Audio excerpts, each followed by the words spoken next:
अक्षरम् अहम् पुरुषोत्तमदासोऽस्मि अक्षरम् अहम् पुरुषोत्तमदासोऽस्मि।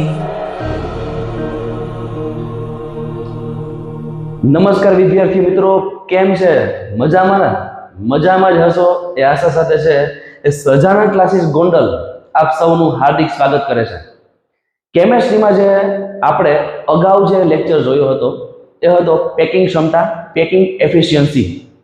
સાદા ઘનની અંદર છે એ પરમાણુઓ છે એની ગોઠવણી કેવી રીતના જોવા મળે છે, એ પરમાણુઓ કેટલા ટકા ભાગ રોકતા હશે એ ઓલરેડી આપણે જોઈ ગયા હતા। સાદા ઘનની અંદર છે એ 52% એ આપણને જોવા મળે છે અને 48% એ છે ખાલી જગ્યા પડેલી હતી। મિત્રો, આમ તો છે બોર્ડમાં 3 માર્કનો પ્રશ્ન છે એ વારંવાર પૂછાતો હોય છે। કાં તો બોર્ડવાળા છે સાદો ઘન પૂછતા હોય છે, કાં તો છે એ બીસીસી બોડી સેન્ટર છે એની અંદર ટકાવારી પૂછતા હોય છે, અને આજે જે પ્રશ્ન આપણે સોલ્વ કરવાના છીએ એ એફસીસી એ જોવાના છીએ। એ વારંવાર પ્રશ્ન પૂછાતો હોય છે। આ 3 માંથી આપણે એક પ્રશ્ન જે છે સાદા ઘનમાં એ આપણે કવર કરેલો છે, અને જો આપણે હજી પણ ન જોયો હોય તો ઉપર આઈ બટન ઉપર તમે ક્લિક કરી એને છે એ તમે નિહાળી શકશો। બીસીસી છે એ આપણે નેક્સ્ટ લેક્ચરમાં જોવાના છીએ। આજે આપણે શરૂ કરીએ છીએ એફસીસી એટલે કે જે છે એ પેકિંગ એફિશિયન્સી। સાદા ઘનની અંદર જે પ્રમાણે જોઈ હતી ટકાવારી કે કેટલા પરમાણુઓ છે ધારો કે જોડાય છે, બીજો પરમાણુ જોડાય છે, જે એફસીસીમાં જે પરમાણુઓ બધા ભેગા મળે છે અને કેટલા ટકા પોતે ભાગ રોકે છે, અને ભાગ રોકે લીધા પછી કેટલા ટકા જગ્યા છે એ ખાલી એમનેમ પડી રહી છે, ફ્રી સ્પેસ કેટલી પડી રહી છે।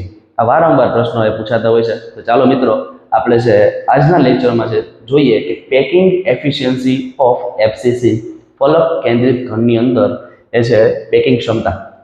તો આપણને બધાને ખબર છે કે ફલક કેન્દ્રિત ઘન એફસીસી નો મતલબ એવો થાય છે કે જેની અંદર ફેસ કહેતા કે જે સાઈડ હોય છે, આપણે કેમ કોઈ પણ એક રૂમ હોય તો રૂમની જે આજુબાજુની જે ભાગ છે ને, આજુબાજુના 4 અને ઉપર નીચેની છત અને જે તળિયું છે આપણા માટે એ ભાગ કહી શકાય, ટોટલ 6 કહી શકાય। તો એ છે ફેસ કહેતા કે એક ભાગ, એવી રીતના એક પરમાણુ, બીજો ભાગ તો કે બીજો પરમાણુ, પછી ત્રીજો ભાગ ત્રીજો પરમાણુ, નીચેનો ભાગ તો કે નીચેનો પરમાણુ આપણને જોવા મળતો હોય છે। ઓલી બાજુનો ભાગ એટલે અહીંયા આપણે લખી શકાય કે હજી એક બીજો પરમાણુ, અને આ બાજુનો ભાગ છે એ આ પરમાણુ। ટોટલ મિત્રો છે એ કુલ 6 ફલક આપણને જોવા મળતી હોય છે। આ 6 ફલક છે એની અંદર રહેલા પરમાણુઓ, બીજી બાજુ જ્યારે વાત કરવામાં આવે સાદા ઘનની જેમ જ પાછું અહીંયા પણ આપણને છે એ રચના જોવા મળશે કે જે ખૂણાઓ ઉપર તો પરમાણુની ગોઠવણી જોડાય છે એ જોવા મળવાની જ છે। હવે કેવું છે કે આપણે કોઈ પણ એક ભાગ નક્કી કરી નાખીએ કે જે આ ભાગ છે એને આપણે થોડુંક ઝૂમ કરીએ, આમ જોઈએ તો ફલક કેન્દ્રિત આ પરમાણુથી લઈ અને આ પરમાણુ સુધી છે જો આપણે કોઈ પણ એક ભાગ દોરવામાં આવે તો એક આવો ભાગ આપણને જોવા મળશે। અગાઉના લેક્ચરમાં જે પ્રમાણે આપણે જોયું હતું એ પ્રમાણે જ કે આ જે ભાગ છે એને આપણે એ તરીકે ઓળખી શકાય। એવી જ રીતે જો આ એ હોય તો આ બાજુનો ભાગ છે ને એ પણ કેટલો જોવા મળશે, તો એ પણ આપણને છે ને એ જ જોવા મળશે। જો આને ઝૂમ કરવામાં આવે તો ગોઠવણી આપણને છે આ રીતે જોવા મળશે કે જે આપણે ભાગ નક્કી કરીએ છીએ તો કે એક છે ખૂણા ઉપરનો પરમાણુ, વચ્ચેનો જે ફેસ વાળો પરમાણુ કેન્દ્રનો, અને એક તો ફરી એકવાર પરમાણુ જે ખૂણા ઉપરનો છે એ। ધારો કે મિત્રો છે આ જે ભાગને આપણે થોડુંક ઝૂમ કર્યું છે, અત્યારે આ જે ભાગ આપણે ભાગ બહાર કાઢી લીધો છે, અને આની અંદર જે આપણે વિકર્ણ કહેવાય છે તો આપણે નામ આપી દઈએ કે એ, બી અને સી। તો આ પ્રમાણે તમે જ્યારે જોશો ત્યારે તમને ખબર પડશે કે ભાઈ જે આ બીસી વાળો ભાગ છે એ છે, એબી વાળો જે ભાગ છે એ પણ એ છે, અને એસી જે છે એ આપણે થોડીક વાર પડતું બી માની લઈએ। તો બી શું હોઈ શકે? તો જે પ્રમાણે છે સાદા ઘનમાં જે છે ખૂણાઓ ઉપરના જે પરમાણુ એકબીજાને અડેલા જોવા મળે છે, એવી રીતે આપણે આની અંદર પણ જોઈ શકાય।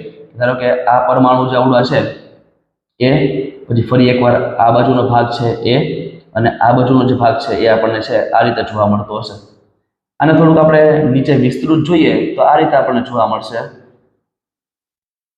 સાદા ઘનની અંદર છે આ બીજા નંબરનો જે ભાગ છે એ આપણને આ રીતે જોવા મળતો હોય છે। જો મિત્રો આની અંદર આપણે વાત કરવામાં આવે ટોટલ આ છે ને એ આ ભાગ છે, એ થી લઈ અને સી, એટલે કે આ એ છે, અહીંથી પોતે સી છે. આ કેન્દ્રથી આ એ થી લઈ અને સી નો ભાગ છે એને આપણે બીજું નામ તરીકે બી તરીકે નામ આપેલું અત્યારે જોવા મળે છે. જો વર્તુળના કેન્દ્રથી સપાટીનું અંતરની વાત કરવામાં આવે તો એને આર કહેવાય છે. ફરી એકવાર અહીંયાથી કેન્દ્ર છે આ સપાટીની વાત કરવામાં આવે તો ફરી એકવાર આર.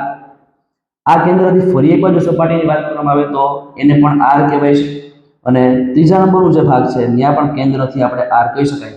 તો ટોટલ બી બરાબર શું થઈ શકે તો કે 1 2 3 અને 4 એ 4r થઈ શકે છે. હવે મિત્રો આપણે જે બી ની કિંમત જોઈએ છે ને એ આપણને એસી સ્વરૂપમાં પણ અહીંયા આપેલી છે. એને આપણે જો કદાચ પાયથાગોરસ પ્રમાણે જે પાયથાગોરસ છે એ પાયથાગોરસ પ્રમાણે જો સૂત્ર મૂકવામાં આવે, જો આ ત્રિકોણ જ છે ને, આ જે પાયથાગોરસનો જે છે એ શું કહે છે નિયમ તો કે જે એસી વાળો જે ભાગ છે એનો સ્ક્વેર બરાબર એબી નો સ્ક્વેર પ્લસ બીસી નો સ્ક્વેર એ જોવા મળે છે. એક પ્રકારે ત્રિકોણ જ છે આ. તો એબીસી ત્રિકોણની અંદર છે પાયથાગોરસ જો આપણે એપ્લાય કરવો હોય તો કહી શકાય કે એસી સ્ક્વેર બરાબર AB square plus BC square.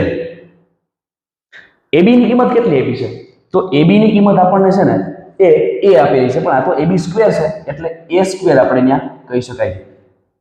Plus BC છે એની કિંમત પણ આપણને છે એ ફરી એકવાર છે એ સ્ક્વેર આપણે મૂકી શકાય. આ આપણા માટે છે એ સી સ્ક્વેર. તો મિત્રો એસી સ્ક્વેર બરાબર છે એ કહી શકાય કે 2a સ્ક્વેર. એ સ્ક્વેર પ્લસ એ સ્ક્વેર તો કે 2a સ્ક્વેર. આપણે છે એ એસી જોઈએ છે નહીં કે એસી સ્ક્વેર. તો ફરી એકવાર છે અહીં એસી લેવામાં આવે તો રૂટની અંદર આપણે કિંમત મૂકવી પડશે. તો √2a એ આપણને ભાગ જોવા મળશે. હવે મિત્રો આ જે કિંમત આપણને મળે છે આ એસી શું છે તો કે એ તો બી જ છે અને બી શું છે તો એ તો 4r જ છે. તો આ કિંમત આપણે અહીંયા એ પણ મૂકી શકાય કે 4r બરાબર √2a. આપણે છે એ જોઈ છે, ધારની લંબાઈ જોઈ છે, એજ લેન્થ જોઈ છે. તો એને જો કરતા કરવામાં આવે તો આવું થઈ શકે કે a અને √2 આ બાજુ નીચે તો 4r upon √2. મિત્રો હજી પણ જો આપણે થોડુંક સહેલું બનાવવું હોય તો અહીંયા કહી શકાય કે 2√2 અને r બરાબર a. તો આપણે અહીંયા છે એજ લેન્થ ધારની લંબાઈ એ આપણને મળી જાય છે. તો આપણે એને બોક્સ બનાવી દઈએ છીએ કારણ કે આપણા માટે ખૂબ જ ઇમ્પોર્ટન્ટ કિંમત છે. એ આપણા માટે છે કહી શકાય કે એફસીસી માટે જો પ્રશ્ન પૂછાય કે ધારની લંબાઈ કેટલી છે તો આપણે જવાબ આપી શકાય કે 2√2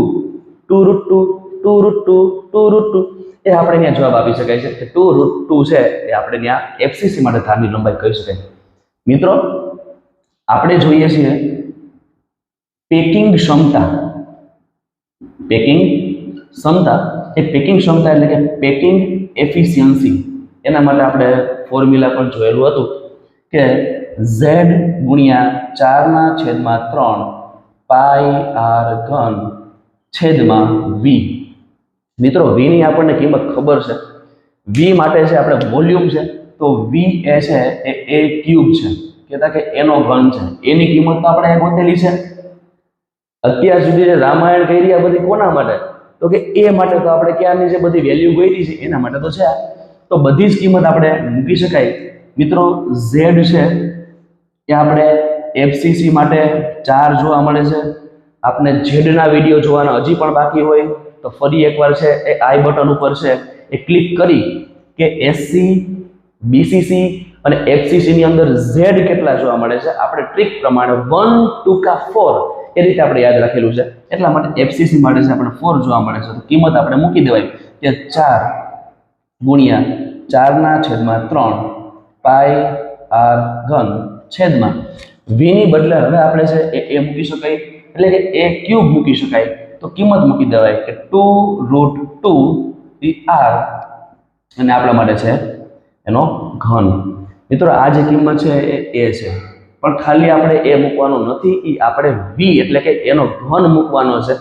જો આપણે બધો જ આપણે છે એ ગણતરી કરીને જવાબ આપણને મેળવવામાં આવશે તો આપણને લગભગ 74% એ પેકિંગ એફિશિયન્સી મળશે. આ 74% શું છે? તો એ પરમાણુઓ જે એફસીસી ની અંદર બધા ભેગા મળે છે, આ બધા ભેગા મળી અને જે ભાગ રોકે છે એ 74% છે, 74%. તો હવે આપણે જોતું હોય કે ફ્રી સ્પેસ કે ખાલી જગ્યા કેટલી છે.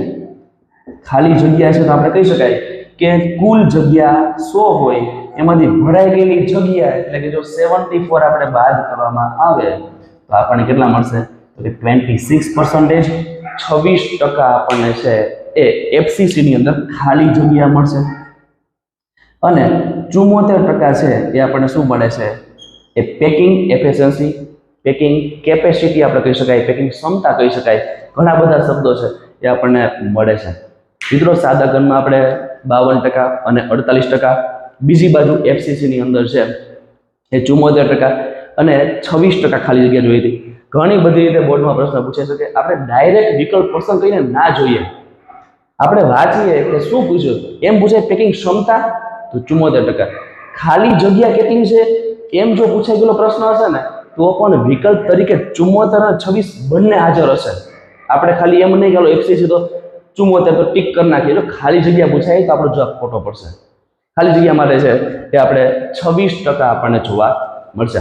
મિત્રો હજી પણ આપણે નેક્સ્ટ લેક્ચરમાં છે એ બીસીસી માટે જોવાના છીએ. તો જો આ વિડીયો બેઝિક કેમેસ્ટ્રીના છે એ આપણે પસંદ આવતા હોય તો આ અમારા જે વિડીયો છે એને લાઈક કરી અને શેર મિત્રો સાથે કરો કે જે આપણા બધા મિત્રો જે છે એ પણ નિહાળી શકે, અને થોડોક સપોર્ટ કરો અને સબસ્ક્રાઇબ કરી અને બીજાને પણ ખાસ તો છે આ ચેનલને છે એ શેર કરો. સહજાનંદ ક્લાસીસ ગોંડલ છે એ અમારું ઇન્સ્ટાગ્રામમાં પણ પેજ છે. નાની મોટી છે એ કોઈ પણ તમારે માહિતી જોતી હોય તો એમાં પણ તમે છે મેસેજ કરી અને અમારી સાથે છે એ વાર્તાલાપ કરી શકશો. Thank you so much. વધુ આવતા અંકે